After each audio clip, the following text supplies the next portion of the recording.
This meeting is being recorded. Hey everyone, this is Rosemary in Silicon Valley. I'm your host for this edition of the Frictionless Supply Chain Podcast. I'm the Executive Director of the Reshoring Institute, where we help companies bring back or expand their manufacturing in the US. And I'm a contributing writer to Supply Chain Management Review. Today, I'm chatting with my guest, Bernadine Henderson, and I think you go by Bernie, right? That's correct. Okay, so Bernadine Henderson, and we'll call her Bernie today, the Director of Strategic Sourcing and Global Procurement at Proto Labs. So many manufacturers are in need of a prototype when they have a new design or they change to a new product. And Protolab provides this kind of prototyping services and small production runs in the US and other locations throughout the US, including machining, 3D printing, plastic injection molding. But I'm going to let Bernie tell you more about her company and the challenges she faces in global procurement. So let's get started. Welcome, Bernie. Thank you. I'm glad to be here.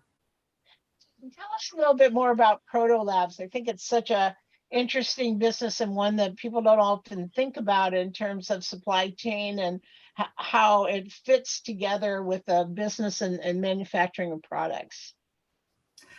So Protolabs is a digital manufacturer, and by digital, it really is the quick process of our customers being able to upload their drawings and their needs, their specifications into our system, and us with the ability to provide a quote and then quickly manufacture it, the part or the product for the customer quickly.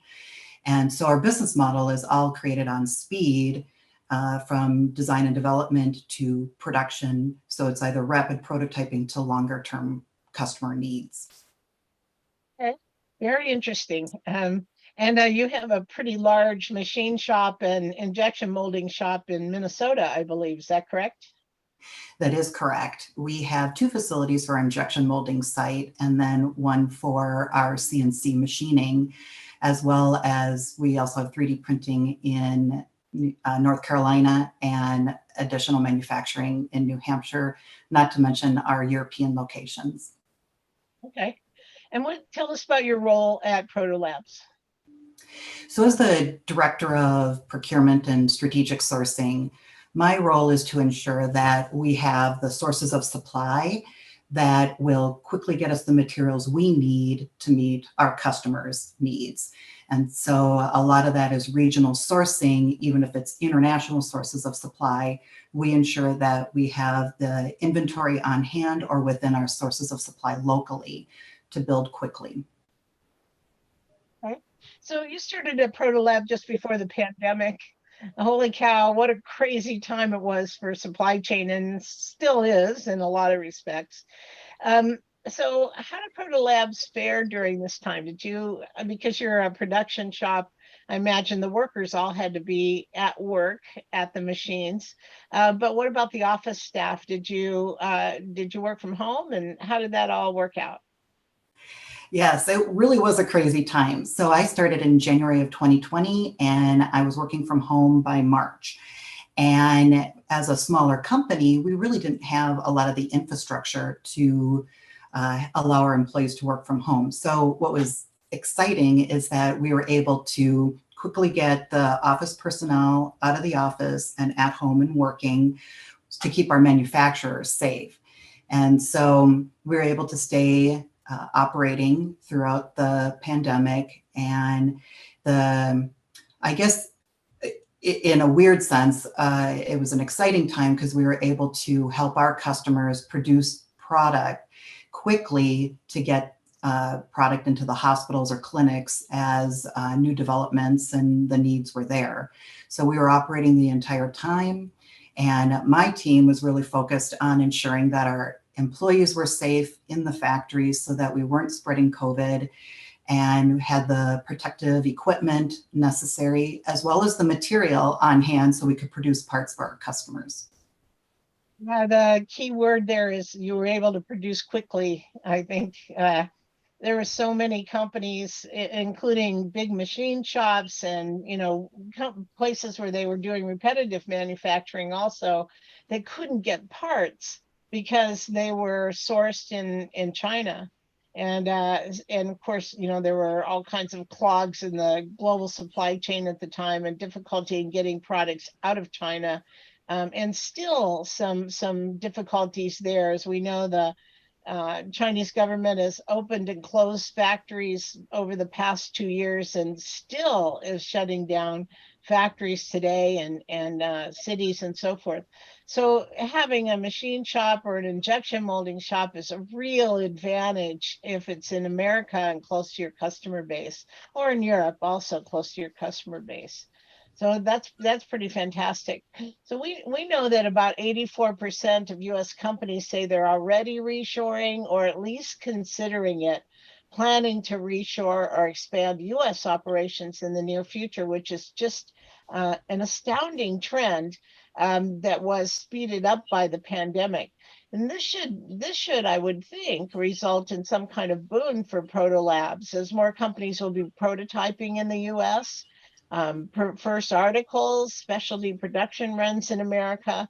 And we can also see upward trends in domestic sourcing, a fairly significant amount of domestic sourcing going on. We're working with a lot of clients at the Reshoring Institute in that regard. Is that what you're seeing too? Are you seeing an upward trend in companies using Proto Labs? We are. And a lot of the companies are, that's where I made the comment, we were growing with longer term production needs. Our business was really originally built on rapid production, rapid prototyping. But as our customers are doing more reshoring or onshoring, we see a nice increase in our longer term production. So that really means from a sourcing standpoint, we have to have the right material on hand and available for longer term production needs, not just the quick turns, which is the core of our business, but also as we continue to grow and see more business for longer term production, have kind of that mix ready to go. So yes, it's been very beneficial to us. And that's why regional sources of supply are very important to our quick turns as well.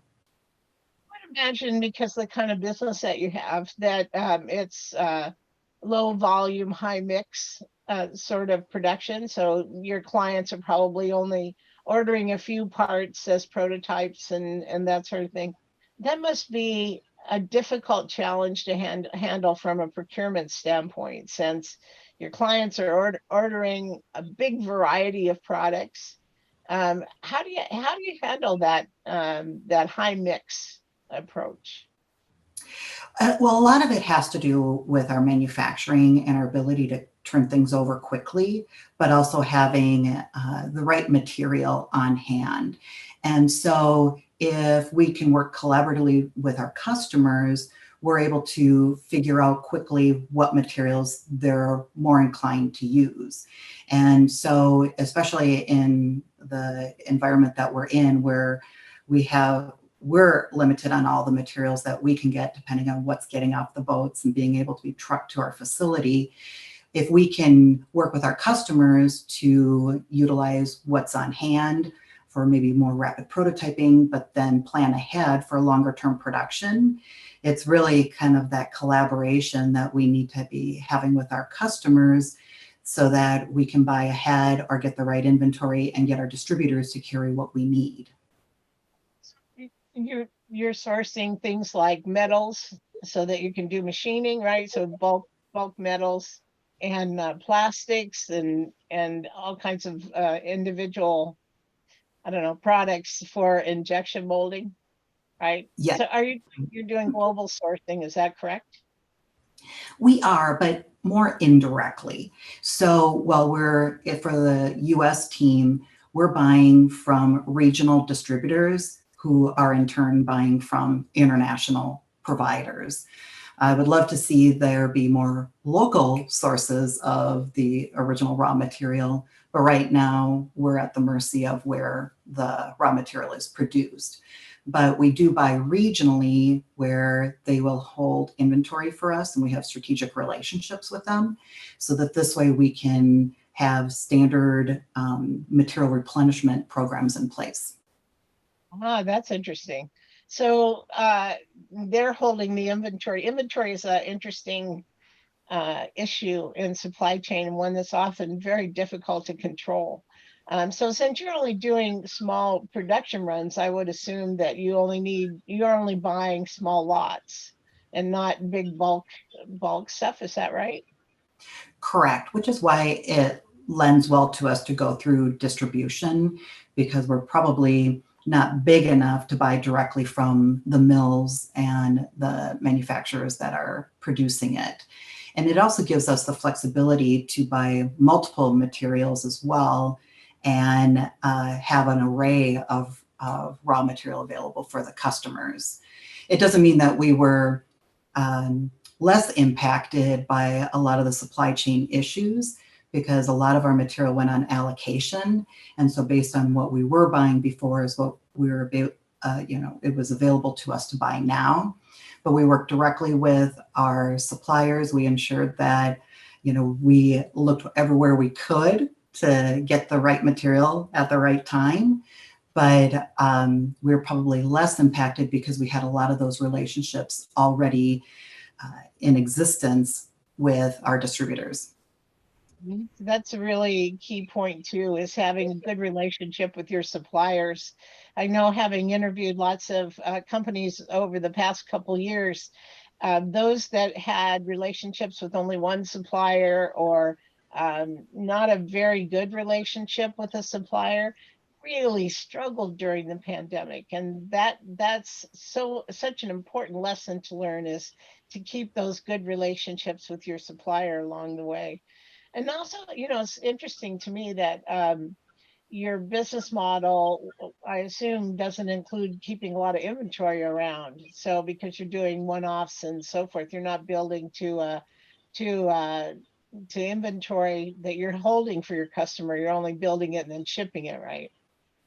Correct. We'll hold more in the raw material state, but our customers are looking for their parts right away. So typically we're shipping when we build it. But our raw material, we've built up a little bit more than probably historically we have, just because of the supply chain issues. But when you look at our business model to maybe a larger company, no, we have a big reliance and strong relationships with our suppliers to help us with that too.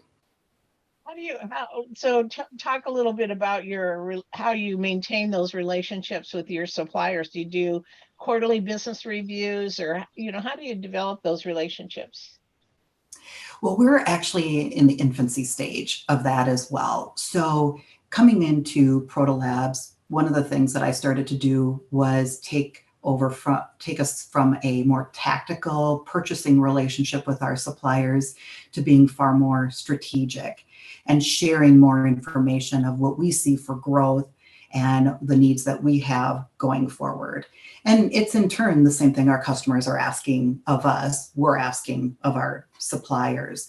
So that's really been a nice change for us in the last 8 to 10 months now in this restructuring that we've done, is we're engaging with our suppliers far more. And so right now, I wouldn't say that they're all consistently quarterly, they're at least quarterly. But as we're starting to reorganize and restructure and become far more strategic, we're having a lot more conversations with our suppliers. It could be almost weekly, if not monthly or quarterly. Gotcha. So along those lines, I know that you've reorganized your staff. Can you tell us how you started doing that and what you had in mind, and how far along are you in that project? So when I started at Protolabs, we were really just buyers buying materials based on the customer needs. And so as we started going through the pandemic, and then following the pandemic, we have the Black Swan events, it really became obvious that we needed to grow as an organization, especially as Protolabs is growing. So I proposed creating a strategic sourcing organization with category managers that would have buyers reporting into them. And we aligned those positions based on our service lines. So injection molding, CNC machining, and 3D printing. And so right now we're kicking this off within the United States, and it's becoming, it's been a very positive change for the organization, because even in a high inflationary market, we've been able to really focus on our spend and optimize it by price or volume wherever we can. And so it's been about 10, 11 months in the process of doing it. And so far, we've seen some very positive results. So the category managers are more the strategic side and developing the relationships, and then the buyers are doing the day-to-day placement of purchase orders. Is that right? That's correct. Yes. Okay. Okay. So that's great. Are you continuing to reorganize, or are you done with that part of it? Now you're moving on to something else? Well, it's a work in process. And so right now we're really focusing on the KPIs that we've been establishing and ensuring we have the right ones, and aligning our priorities with our manufacturing priorities as well. So our operation leaders with the strategic sourcing organization, ensuring we align and optimize, and starting to focus on what are we going to do for 2023. And then from a strategic standpoint, where is Protolabs growing and what else do they need? And I think that's really the next evolution of, this is the starting point, and where do we take the team going forward based on where Protolabs is going? It's really interesting because so many people, and I'm sure a lot of our listeners, are working for companies that are in these kind of transitions. So it's my understanding Protolabs is also trying now to concentrate on small production runs in addition to prototyping, right? So, and that's a change in your business. And it's really hard for supply chain people, purchasing people, to be able to align to the new business model and to understand how it's going to change and how you're going to support it. Do you have the ability to work with your senior executives on that strategy so that you can make sure your organization aligns and supports? I mean, how do you interact that way? Yeah, absolutely. So going down this road, I've had total alignment and support through our executive leadership team. And as a small company, we're also a relatively flat company. We don't have a lot of layers built in. And so that gives me direct access to the leadership, whether it's up or out or around.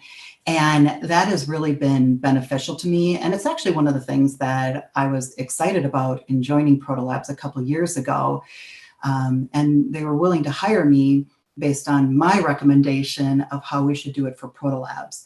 We're not a large organization that has a lot of overhead or resources, so we have to be slim and trim as we launch this organization. And they've listened to me and they've empowered me to lead the team, create the KPIs, and then I've been able to show the results. So then now going forward, as we're building out our strategy for 2023 and beyond, I'm part of that and helping to build this organization. So we're helping to support the business along the way, because everything we do protects the bottom line. Can you describe a little bit about your KPIs? Are they for your internal staff or KPIs with respect to suppliers, or both? Both. When I originally started, we didn't have a whole lot of KPIs. And so we started tracking not only our pricing and our ability to drive pricing down, which is the obvious one that we focus on a lot, but it's also the supplier performance. And are we getting the material at the right time? So if they commit to us that we're going to get it on the date, are we in fact getting it? Because we can't be productive for our customers if our suppliers aren't meeting the expectations we're setting. And so we have supplier KPIs, and then we have the internal KPIs that we're reporting up. So do you collect data and measure your suppliers through your ERP system, or how are you doing that? How are you measuring for your KPIs? That's exactly what we're doing. So when we enter a purchase order and we have a request date versus a confirmation date, we're actually in our ERP system measuring the confirmation date. And so when they've confirmed the state, are they actually meeting it?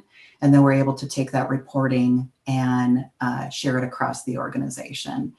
And so there's probably the give and takes with suppliers that, things will happen. And so maybe we might be willing to change some of the dates, or we can afford to. But at the end of the day, we really want to ensure that we're giving the right information to our suppliers, and so that they give us the correct information and we can plan our production accordingly and meeting our customer needs. Gotcha. Really interesting. So many companies collect data through their ERP system, but don't take it to the next level of analysis. So they might look at the first promise date, but then don't evaluate how many times that promise date changes, right? So, measuring delivery to the last promise date is one thing, but measuring it to the first promise date is something else, right? So, looking That is. at data from all different angles is really important. Do you get other purchasing information from your ERP system, like pricing history or purchase histories with approved vendors, that sort of thing? What kind of information is available to you? Yes, it will give us the purchase history. It'll also manage our AVL, or approved vendor list, of who we're allowed to buy from, as well as pricing, our current price from our suppliers. And so a lot of those will vary. It doesn't always keep maybe the history within the system, but then we have Domo reports that will kind of track it along the way. But yes, everything we do is pretty much within our ERP system. It's terrific. So, interestingly, I understand you also have experience in sales operations. So looking across the organization, in any organization, the sales staff is the group that's in touch with the customer. So they usually know what's coming, what should be forecasted, what's likely to happen, how requirements are changing with your customers and so forth. And having that background must be quite interesting with respect to how you're executing procurement, now that you have an understanding of how sales fits into that big picture. Oh, absolutely. Sitting on both sides of the desk really gives you an interesting picture. And so when you're on the sourcing side, there's a certain attitude or arrogance we might be able to have because, somebody has to sell to us. But when you sit on the opposite side of the desk and now you see through the lens of a salesperson, I think it really humbles you into what it takes to truly sell and create a long-lasting relationship. When I was the director of sales operations, it was a great opportunity for me to get that. I also led an inside sales team, and it was really a very interesting perspective to see what dialing for dollars is and the benefit that the customers will get out of it. But I would say it definitely humbled me as I came back into sourcing, and now I work with suppliers. But when the requests come up, I really think through the lens of, okay, well, how do we need to think about this differently? Not just through my lens within sourcing, but really, how is it that it's going to ultimately impact the customer? And that's probably the greatest reward I got out of that. I think that's incredibly important. And I think, I got to compliment you on understanding that. There's so many, people that get in supply chain, they get sort of it boxed into their vertical, right? So they're doing their job and doing it well, but don't look across the organization. And that's the kind of the opening that supply chain, moving from, say, logistics and purchasing and warehousing and transportation into a look across the organization at supply chain. So all of those things combined is a maturing, I think, of a lot of supply chain people. So, in the past, everyone had their functions in their little boxes, and not too distant past either, maybe 20, 25 years ago. And now we have a much broader view across the organization and understanding the cause and effect relationships between things like sales And procurement is a really important perspective and demonstrates a lot of maturity, I think, in thinking about global supply chains.